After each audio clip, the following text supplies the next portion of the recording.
있어야 됩니다. 네. 그리고 네, 왼쪽 그쪽입니다. 자, 그리고 세 분 함께 보라트 가볼까요? 네. 자, 정면 봐주시고요. 아, 네, 안녕하세요. 저 TV데일리 김진석 반갑습니다. 네. 프로그램 너무 재밌게 잘 봤습니다. 진 씨에게 질문 드리고 싶은데요. 네. 군대 전역 이후 처리해야 할 일들 제외하고 첫 작품으로 대환장, 기안장을 선택하신 이유가 궁금합니다. 어느새부턴가 제 알고리즘에 그 군 전역하기 전에 기안 사장님이 점령을 했더라고요. 제 알고리즘을. 그래서 인간적으로 순수하게 궁금했어요. 이 사람, 그러니까 매체에서 보는 거랑 실제로 옆에서 보는 거랑은 굉장히 다르잖아요. 그래서 이분은 실제로 어떻게 살아갈까? 정말 이렇게 산다면 옆에서 한번 구경해 보고 싶다. 그래서 저는 사실 기안장 그거를 받았을 때 그 예은 씨처럼 그 효리네 민박 프로그램을 생각하고 오진 않았고 뭔가가 있을 거라고 생각하긴 했어요. 근데 생각보다 더 신기해서 좀 당황하긴 했지만 그런 삶을 옆에서 지켜보고 싶어가지고 그래서 지원하게 됐습니다. 우리 기안84에 대한 개인적인 굉장히 호기심, 그렇죠? 궁금증이 네, 있었네요. 네, 정말로 뭐 주머니에서 숟가락이 나올까? 주머니에서 정말로 칫솔이 나올까? 밥 먹고 저도 이제 34살이라 밥 먹고 누우면 소화가 안 되거든요. 사람이 밥 먹고 정말 저 나이에 바로 누울 수 있는가? 근데 진짜 나더라고요. 직접 옆에서 확인하셨군요. 진짜 옆에서 확인했어요. 아, 좋습니다. 네, 안녕하세요. 네, 저 오센 하수정 기자라고 네, 할게요. 반갑습니다. 안녕하세요. 네. 기안84님이랑 그 출연진분 전부 질문 드릴게요. 그 나온산에서 제이 없이 나와서 이제 꿈을 이루셨고 기안장에서는 이제 진 씨랑 하셨는데 이제 거의 보석함에 BTS 멤버를 한 명씩 수집하고 계시는데 네네. 그 진 씨 그 월클과 함께 하시면서 어떠셨는지 좀 같이 지내시면서 처음부터 좀 막 대하고 이렇게 하실 수 있으셨는지 이거는 예은 씨, 지혜은 씨한테도 같이 질문 드리고 그리고 혹시 다음번에 만나고 싶은 BTS 멤버 누구 있으신지 혹시 있으시다면 그것도 궁금하고요. 네. 석진 이만 있으면 됩니다. 네. 어, 석진 씨만 있으면 왜냐면 원체 이 친구가 또 그 조교여서 그런지 내가 좀 까먹고 있던 어떤 그런 군인 정신을 발휘해가지고 모범을 보이기 때문에 제가 좀 어떻게 보면 이 친구가 실세였고 저는 좀 흔들릴 때마다 하여튼 많이 좀 잡혀가지고 실제로 이제 집 설계를 저도 했지만 이 얘기 예은이가 하지 말라 했는데 그 예은 씨가 힘들다고 한 4일인가 5일 지나니까 울더라고요. 근데 너 몰랐지? 그 저도 한 이틀 지나서 나도 너무 힘들어서 저도 울었거든요. 다 남몰래 울었군요. 아니 그 저도 너무 이게 책임감은 큰데 내가 뭐 부담은 되고 하니까 저도 서러워서 울었어요. 근데 석진 씨는 확실히 울지 않아. 굉장히 강한 친구여서 석진 씨가 있으면은 되지 않을까. 예. 이번에 저는 그래도- 정말 하셨군요. 네. 저는 그래도 방송을 조금 몇 년 했다 보니까 몸이 힘든 것도 힘든 건데 컨셉 자체를 이제 프로그램 컨셉 자체를 좀 힘들고 재밌고 정말 환장할 만한 컨텐츠라고 저는 생각을 했어요. 그렇기 때문에 뭔가 좀 바꾸자 했을 때는 이러면은 이제 기한식이 없어진다. 아니다. 이런 예능은 무수히 많고 좀 편하게 가면 이제 기한식대로 가는 게 아니라서 근데- 이 방향은 좀 아닌 것 같다라고 했고 근데 안전상의 문제가 있는 부분에선 제가 또 타협을 하고 그럼요. 네. 양보까지는 아니지만 거기에 대해서는 맞는 말이라고 저도 동의를 했습니다. 하지만 컨셉에 있어서 우리가 처음에 지키려고 했던 건 지켜야 된다. 중심을 맞습니다. 넷플릭스 관계자처럼 이렇게 함께 해주셨는데 와, 아니 혹시 몰래 화장실에서라도 운 적 없어요, 진 씨는? 근데 저는 힘들기는 했는데 전 개인적으로 그렇게까지 힘들지는 않았어요. 뭐 항상 바쁘게 살고 뭔가를 하고 이렇게 살다 보니까 저는 그렇게까지 힘든 줄 몰랐는데 예은 씨가 많이 힘들어하고 사장님도 조금 힘들어했다 보니까 그렇게 힘든가라는 의문이 들기는 했어요. 좋습니다. 각자 또 입장이 있는 거니까요. 예. 이제 군대에서 그런 얘기를 하잖아요. 이제 이등병을 보고 이제 이등병이 우는 걸 보면 야 힘드냐? 너만 힘드냐? 야 나도 힘들어. 이렇게 하는 그 텐션이 나오더라고요. 결국에. 찐으로. 예.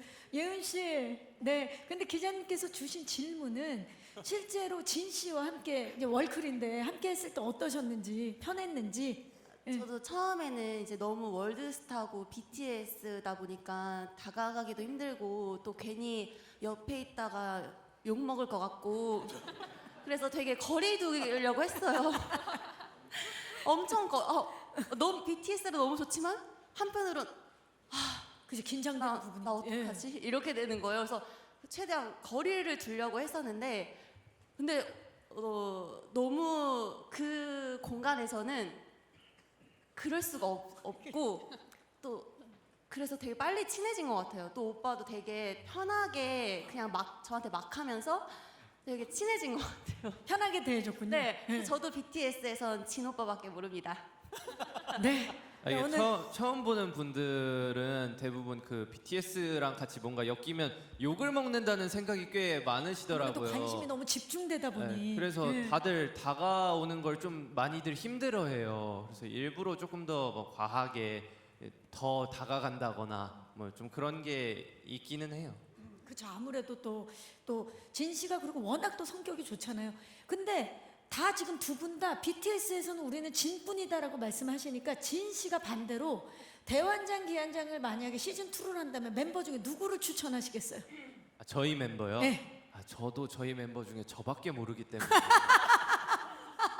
네, 저희 멤버를 추천하지 않겠습니다. 알겠습니다. 이 멤버가 제일 좋죠. 네, 이 멤버 리멤버 우리는 무조건 진 씨입니다. 네, 안녕하세요. 저 스포츠 경영 학경원이고요. 반갑습니다. 네. 안녕하세요. 저는 기한 84 씨하고 진씨, 지은 씨께 좀 질문 드리겠습니다. 네. 일단 이 프로그램의 또 여러 포인트 중에 하나가 그 전혀 볼 수 없는 그런 특이한 형태의 숙소 디자인인데 그 디자인을 이제 어렵게 스케치 하셔가지고 기한 씨가 거의 1, 2회 때는 웃기만 하시더라고요. 이 모든 시설들을 보고. 그러니까 본인도 상상을 해가지고 그렸는데 이 정도까지 구현될 줄은 몰랐다는 그런 눈치였거든요. 그래서 기한 씨께는 얼마만큼 본인의 상상이 잘 구현됐는지 기한장의 그 시설을 본 느낌이 좀 궁금하고요.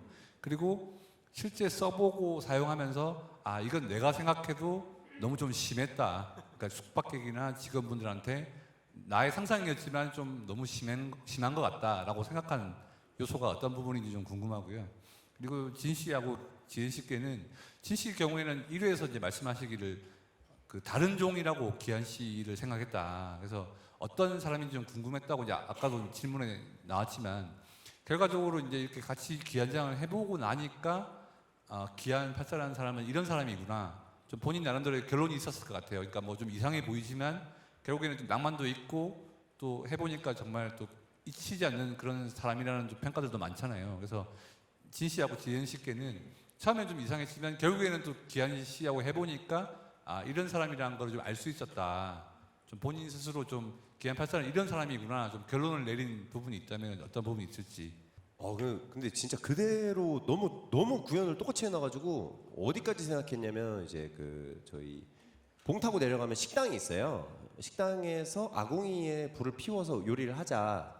근데 그러면은 1층 밀폐된 곳에 해놓으면은 연기가 안 빠지지 않냐.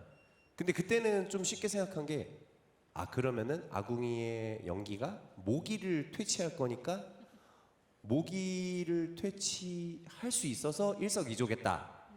근데 진짜 아궁이 불을 안 빠지게 해서 요리할 때 눈이 너무 매워가지고 밥을 못 하겠는 거예요. 근데 모기는 또 없더라고요. 거기에 모기가 없어서 그런 디테일까지 다 이제 제작진 분들이 만들어 주셔가지고 이거 함부로 얘기하면 안 되겠다는 좀 생각을 했고 반대로 이건 너무 내가 했지만 심했다.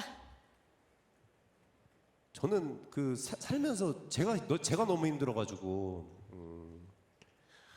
그 숙소가 편한 이유가 있는 것 같아요. 숙박업소라는 것이 좀 사람들이 쉬고 가는 곳인데, 근데 그 손님들이 한 2박 3일 정도는 괜찮은데 여기 한 이제 열흘 정도 영업을 하니까 아 마지막에는 정말 좀 체력적으로나 정신적으로 좀 많이 예. 그때마다 이제 또 석진이가 잡아주고 예. 그랬었던 것 같습니다. 그 아궁이에서 연기만 있으면 진짜 위험할 수도 있잖아요. 그래서 설계에는 없었던 작은 창문이라든지 그 위에 큰 배기 후드를 장착하고, 그리고 사실 판타지, 어쨌든 프로그램은 판타지이기 때문에 그것을 깨고 싶지 않아서 화면상에는 잘 표현하지 않지만 사실 출연자들과 숙박객들에게는 잘 노출되지 않는 대피용 문도 1층에 사실은 장치돼 있고 다른 동선들도 다 사실은 있습니다. 그래서 그런 것들은 혹시라도 걱정하시는 분들을 네. 위해서 살짝 가장 말씀드려요. 중요한 게 안전이기 때문에 그 미끄럼틀 아래 또 안전망이 있었던 걸로 알고 있어요. 아래쪽에. 네. 기안장에서 지내다 보니까 기안84라는 사람은 어떤 사람인 것 같아요, 진씨? 저는 개인적으로 좀 더 존경하게 된 것 같았어요. 그 매체로 봤을 때는 그냥 신기한 사람이었는데 너무 신기한 사람이었는데 본인에게는 한없이 관대해요.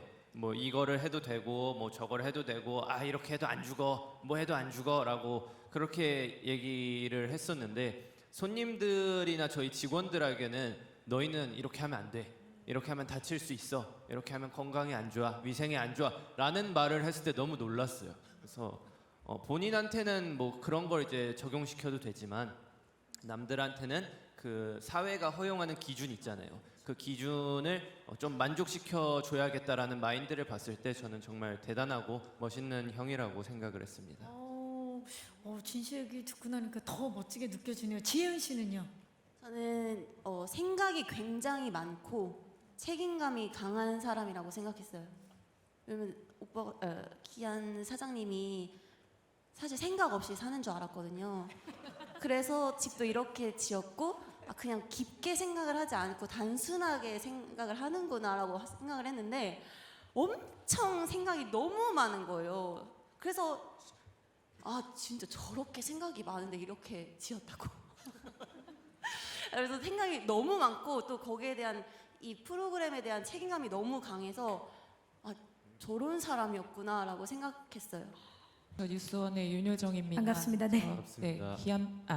기안84 씨랑 그다음에 정효민 PD님께 질문이 있는데요. 이 프로그램 반응 중에서 이제 나라면 저 민박집에 갈까 이런 이제 시청자들이 반응이 많았는데 뭐 얼마면 갈까 아니면 내가 돈을 받고 묵어야 되나 뭐 이런 여러 가지 반응이 나온 것 같아요. 기안84 씨가 손님이라고 생각하면 그 기안장에 뭐 얼마 정도면 좀 숙박료를 내고 묵고 싶으신지 어떤 숙박료를 좀 책정해 보시고 그 이유도 좀 듣고 싶고요. 그다음에 두 번째로는 그 PD님께 여쭤보고 싶은데요. 그 이제 기안84 씨가 중간에 책임감이나 부담감을 많이 느끼고 좀 울기도 하셨다고 하는데 이 프로그램이 이제 기안84 씨가 좀 이제 자신만의 그런 개성을 좀 드러내는 게 포인트인데 이제 그런 장면들이 나오면 좀 이제 위축되거나 좀 이제 미안해하거나 그렇게 되면 좀 이제 그게 충돌이 생길 수도 있잖아요. 자기를 좀 드러내기 좀 어려워할 수도 있고 그래서 그런 점을 좀 우려하시진 않았나 궁금해요. 그래서 이제 예능 PD님으로서 그 예능인 기안84 씨는 어떤 사람이었고 또 이제 그런 면을 어떻게 보여주려고 하셨는지도 궁금합니다. 한 2박 3일 정도 나쁘지 않은 것 같아요. 2박 3일 해서 숙박료 어느 정도 생각합니까? 1박에 평일 기준 한 8만 원, 평일 8만 원. 주말 한 12만 원 정도에서 왜냐면 저희가 그 조식 생각보다 나오고, 응. 이것도 좀 싸다. 평일 한 12만 원, 주말 한 15만 원 정도? 가격을 이렇게나 갑자기 올린다고요? 네. 예. 왜냐면 저희가 헬스장도 있고 수영장도 있고 그리고 조식 대신에 저희 그 석식을 줘요. 석식. 맞아. 석식. 저녁에 석식 맞죠? 석식 주고 그리고 그 이제 또 혼자 오신 손님들은 거기 오면은 다른 손님들이랑 친해질 수 있는 장치가 몇 개 있는데 이제 식당 갔다가 원래는 밥 먹고 그냥 다 각자 자기 방으로 가잖아요. 방이 이제 낮에 더워가지고 방에 가기가 힘드니까 나와 있어야 돼. 나와 있어야 되고 그 봉을 또 탈라 그러면 좀 모르는 손님끼리 이제 위에 올라가려 그러면 봉 좀 도와줘야죠. 잡아달라고 해야 되고 이런 또 손님들끼리 친해질 수 있는 그런 서비스까지 있기 때문에 제 생각엔 한 12만 원? 12만 원, 주말 15만 원 15만 원. 정도 받으면, 그리고 왜냐면 저희 이제 또 배로 왔다 갔다 하는 서비스가 있어서 그거 포함. 아, 이동료까지? 예. 그러면 그 정도면 그 장사 되게 잘 될 것 같아요. 그렇게 그러니까 인원수랑 상관없이 한 팀이 그 가격을 받겠다는 거죠? 한 1인당. 1인당. 예. 저는 20만 원이 적당하다고 생각하는데 그래요. 네. 이유를 들어볼까요? 이유는 희소성 때문이라고 생각을 해요. 세상에 어떤 이상한 사람이 그런 호텔을 만들겠습니까? 네, 그런 호텔을 가려면 전 세계에 딱 하나밖에 없는 거예요. 그렇기 때문에 희소성이 있어서 이 예약이 가득 찰 것 같아서, 또 공급과 수요 있잖아요. 그쵸. 공급은 없지만 수요가 높으면 많이 가격이 올라가죠. 높아질 수밖에 없거든요. 저는 20만 원 이상이라고 그 생각해요. 인스타, 그러니까 뭐 SNS 같은데 사진도 올릴 수 있고, 그렇죠. 그죠? 기가 막힌 거죠. 그래서 20만 원이다. 좋습니다. 각자 생각이 다른데. 자, 정효민 PD님 어땠나요? 우리 기안84라는 어떻게 보면 뭐 작가님이시지만 이번에 예능인으로서 본인의 색깔과 또 진행을 하면서 분명히 상충되는 부분도 있었을 텐데 어떤 사람이고 어떻게 담으려고 했는지. 제가 이런 민박 버라이어티를 한 게 효린의 민박이 2017년, 18년이더라고요. 그래서 이제 요 이후까지 한 7년 만에 민박 버라이어티를 했는데, 사실 뭐 이런 기획을 안 해봤던 건 아닌데 항상 실행되지 않았던 이유가, 언제도 한번 말씀드렸는데, 이게 주인 되시는 이 주인장의 생각이나 철학이나 이런 부분이 다 드러날 수밖에 없는 버라이어티이기 때문에 그 인물에 대해서도 저도 확신이 있어야 하고, 그리고 시청자분들께서도 그 인물에 대한 궁금증이 지금 있다는 게 느껴져야 도전할 수 있는 장르더라고요. 그래서 사실 이 기획을 처음 했던 게 재작년 가을이에요. 그래서 재작년 가을부터 이 기안 씨가 설계도를 저한테 주기까지 거의 한 반년 정도 많은 소통과 미팅과 뭐 이런저런 자리를 통해서 기안 씨를 저도 알아가는 시간들이 있었던 것 같아요. 근데 저도 기안 씨를 모를 때 어떤 선입견은 석진 씨와 예은 씨가 얘기했던 것처럼 뭔가 좀 특이하고 뭔가 이렇게 피터팬처럼 그냥 사는 그런 인물로만 저도 막연히 했었는데, 만나봤을 때 정말 생각이 깊고 누구보다 여리고 이런 부분들이 너무 있더라고요. 그래서 이거를 프로그램 안에서 저도 알아가듯이 시청자분들도 같이 알아갈 수 있다면 기안 씨를 새롭게 발견할 수 있고, 그러면 지금 기안 씨의 다른 대표작을 기다리고 있는 분들에게도 되게 좋은 선물 같은 프로그램이 될 수 있지 않을까. 그래서 그걸 또 너무 좋은 직원분들을 저희가 행운처럼 만나서 그게 앞으로 남은 4회부터 9회까지 저희는 최대한 노력해서 표현했고, 시청자분들께서도 같이 이번 주 다음 주 공감하며 느끼실 수 있을 거라 생각합니다. 네.